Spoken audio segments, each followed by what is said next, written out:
बिस्मिल्लाहिर्रहमानिर्रहीम बिस्मिल्लाहिर्रहमानिर्रहीम। ले जी कराची वालों, अब आपकी शामत अमाल आ रही है। अब आप कोरोना को खुश आमदेद कहने के लिए तैयार हो जाओ, क्योंकि आइंदा 4 रोज़ तक बारिशों का इम्कान है और मतलब कोरोना बेइंतहा फैलेगा। और है भी, मैं 3 महीने से बार बार बार बार बार बार बार पिट रहा हूँ।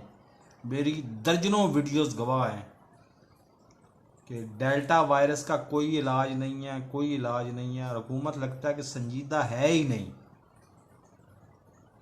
तो अभी फिर आप जाने, आपका अल्लाह जाने। और हिफाजती इकदाम जो आप कर सकते हैं, SOPs पर अमल, वो आप ज़रूर करें, ताकि आप कम से कम लोग कोरोना से मुतासर हों। अल्लाह आपकी हिफाजत करे, आमीन। नए आने वाले नाजरीन से गुजारिश है कि चैनल को सब्सक्राइब करें, साथ लगे बेल आइकन को दबा के ऑल नोटिफिकेशन को ऑन कर दें, ताकि मेरी हर नई आने वाली वीडियो का नोटिफिकेशन आपको बर वक्त मिल सके। अल्लाह हाफिज़।